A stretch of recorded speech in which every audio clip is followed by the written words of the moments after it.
नमस्कार। आप सुन रहे हैं बुक बीम, वो जगह जहां किताबें सिर्फ पढ़ी नहीं जाती, समझी जाती हैं, महसूस की जाती हैं और जिंदगी में उतारी जाती हैं।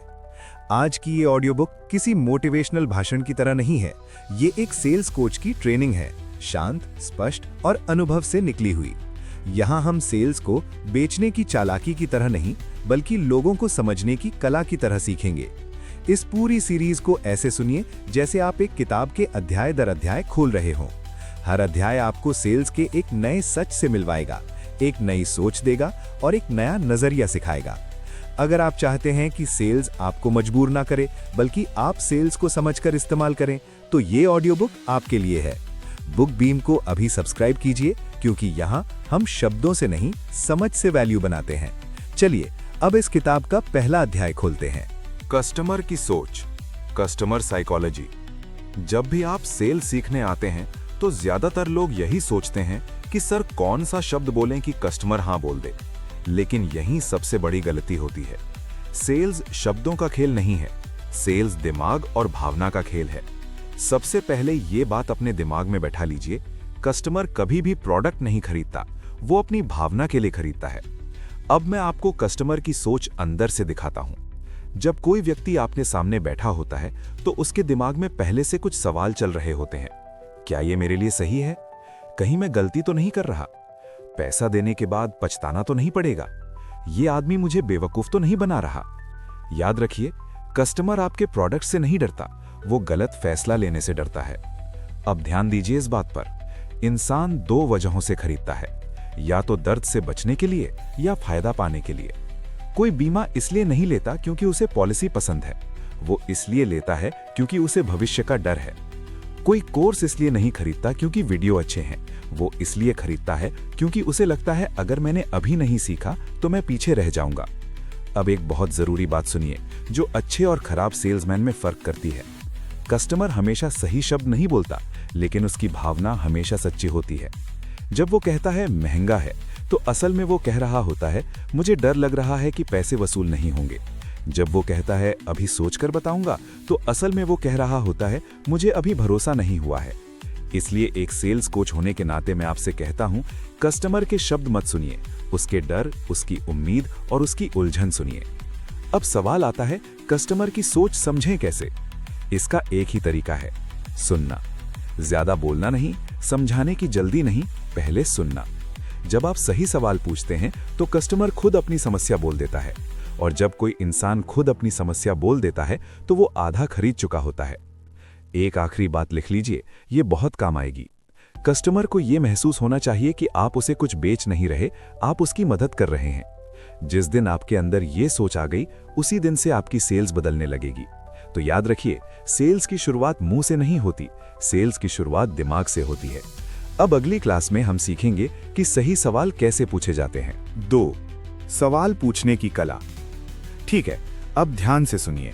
आप सब मेरे सामने बैठे हैं और मैं ये मानकर चल रहा हूं कि आप सच में सेल्स सीखना चाहते हैं, सिर्फ बोलना नहीं। सेल्स में एक बहुत बड़ा भ्रम है। ज्यादातर लोग सोचते हैं कि जो इंसान ज्यादा अच्छा बोल देता है वही अच्छा सेल्समैन होता है। मैं आपको साफ शब्दों में कह देता हूं, सेल्स बोलने की कला नहीं है, सेल्स सवाल पूछने की कला है। अब अपने दिमाग में ये बात बैठा लीजिए। जब आप किसी कस्टमर से मिलते हैं तो आप वहां उसे प्रभावित करने नहीं गए हैं, आप वहां समझने गए हैं।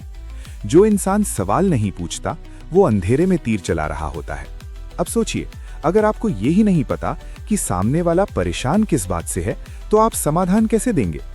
यही वजह है कि अच्छा सेल्समैन पहले 10 मिनट खुद को चुप रखता है। अब मैं आपको एक गहरी बात बताता हूं, इंसान जब खुद बोलता है तभी वो सच्चा होता है। अगर आप बोलते रहेंगे तो आपको सिर्फ अपनी आवाज सुनाई देगी, लेकिन अगर आप सवाल पूछेंगे तो कस्टमर अपना दिमाग खोल देगा। अब सवाल भी हर तरह के नहीं होते। सेल्स में सवाल पूछने का एक मकसद होता है, कस्टमर को उसकी असल समस्या का एहसास कराना। उदाहरण के लिए, अगर आप सीधे पूछते हैं आपको ये प्रोडक्ट चाहिए या नहीं, तो ये बंद सवाल है, ये सेल्स को मार देता है। लेकिन अगर आप पूछते हैं अभी आपकी सबसे बड़ी परेशानी क्या चल रही है, तो आपने दरवाजा खोल दिया। ध्यान रखिए, अच्छा सवाल जवाब नहीं मांगता, वो सोचने पर मजबूर करता है। जब कस्टमर सोचने लगता है वो भावनात्मक रूप से जुड़ने लगता है। अब एक बहुत महत्वपूर्ण बात लिख लीजिए। जब कस्टमर अपनी समस्या खुद बोल देता है तो उसका दिमाग उसी पल समाधान ढूंढना शुरू कर देता है, और अगर उस समय आप उसके सामने मौजूद हैं तो समाधान आप बन जाते हैं। यही कारण है कि महंगा प्रोडक्ट भी बिक जाता है अगर सवाल सही हो। अब एक कोच की तरह मैं आपको चेतावनी देता हूं। सवाल पूछना जांच पड़ताल नहीं होना चाहिए, ये बातचीत होनी चाहिए। आवाज में जिज्ञासा हो, जजमेंट नहीं। रुचि हो, दबाव नहीं। कस्टमर को यह महसूस होना चाहिए कि आप उसे परख नहीं रहे, आप उसे समझ रहे हैं।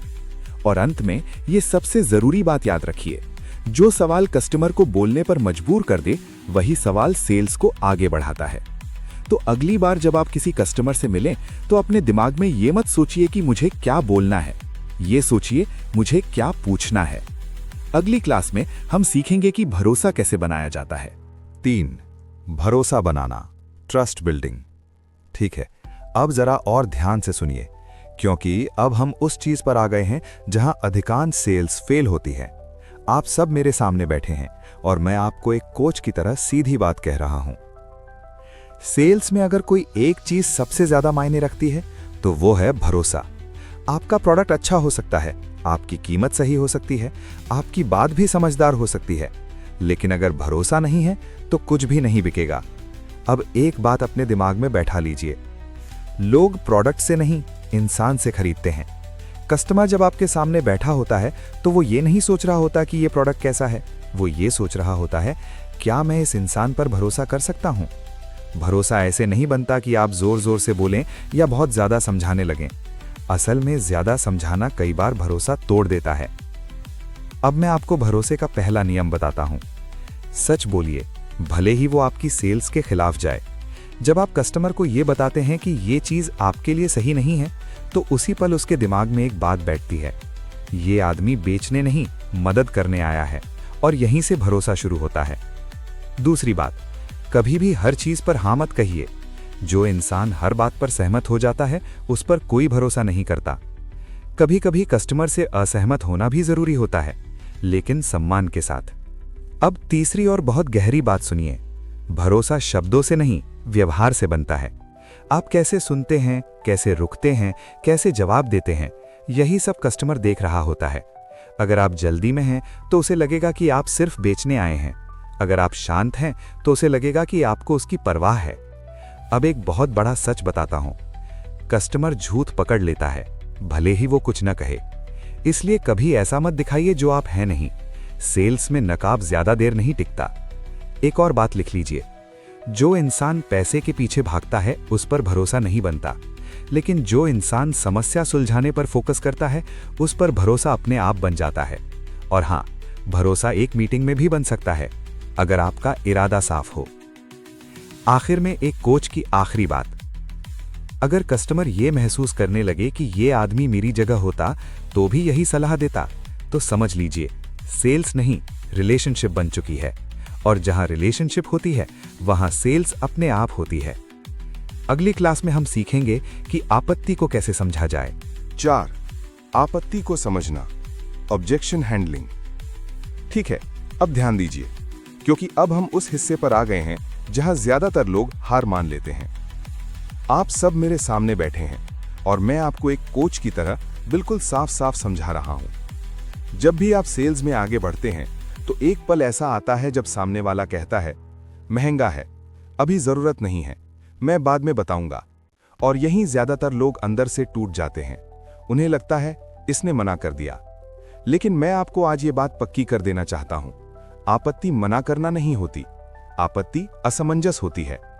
कस्टमर आपसे लड़ नहीं रहा, वो अपने दिमाग के डर से लड़ रहा है। अब एक बहुत जरूरी बात समझिए, अगर कस्टमर आपत्ति जता रहा है तो इसका मतलब है वो अभी बातचीत में है। जो इंसान चुपचाप चला जाता है वो तो पहले ही निकल चुका होता है। अब मैं आपको एक कोच की तरह बताता हूं, आपत्ति को कभी भी रोकने की कोशिश मत कीजिए, उसे सुनिए। जब कस्टमर कहता है ये थोड़ा महंगा है तो आप तुरंत बचाव में मत जाइए। वो महंगा नहीं कह रहा, वो ये कह रहा है कि मुझे डर है कि पैसे वसूल नहीं होंगे। आपत्ति को शब्दों से नहीं, भावना से समझा जाता है। अब सबसे बड़ी गलती जो लोग करते हैं वे बहस करने लगते हैं। याद रखिए, बहस में आप जीत सकते हैं लेकिन सेल्स हार जाते हैं। आपका काम कस्टमर को गलत साबित करना नहीं, उसके डर को हल्का करना है। एक आसान नियम लिख लीजिए, पहले सहमति, फिर स्पष्टता। पहले ये जताइए कि आप उसकी बात समझते हैं। जब इंसान को लगता है कि उसे समझा गया है, तो उसका दिमाग खुल जाता है। अब एक और गहरी बात सुनिए, हर आपत्ति के पीछे एक असली वजह होती है, और वो वजह अक्सर बोली नहीं जाती। कोई कीमत की बात करता है, पर असल में भरोसे की कमी होती है। कोई समय की बात करता है, पर असल में प्राथमिकता नहीं होती। आपका काम है असल वजह तक पहुंचना, और ये तभी होगा जब आप शांत रहेंगे। अब मैं आपको एक कोच की सबसे जरूरी सलाह देता हूं। आपत्ति आने पर अपनी आवाज धीमी कर दीजिए। जल्दी मत कीजिए, दबाव मत डालिए। कस्टमर को यह महसूस होना चाहिए कि वो सुरक्षित है। और आखिरी बात याद रखिए, आपत्ति को हराने वाला नहीं, समझने वाला सेल्स में आगे जाता है। जिस दिन आपने आपत्ति को दुश्मन नहीं, संकेत समझ लिया, उसी दिन आपकी सेल्स बदल जाएगी। अगली और आखिरी क्लास में हम बात करेंगे क्लोजिंग माइंडसेट की। 5 क्लोजिंग माइंडसेट। ठीक है, अब आखिरी और सबसे गलत समझे जाने वाले हिस्से पर ध्यान दीजिए। आप सब मेरे सामने बैठे हैं और मैं आपको एक कोच की तरह ये बात बिल्कुल साफ करना चाहता हूं। सेल्स में सबसे ज्यादा डर जिस शब्द से लगता है वो है क्लोजिंग। लोग सोचते हैं कि क्लोजिंग मतलब दबाव डालना, जोर देना या किसी तरह हाँ निकलवाना।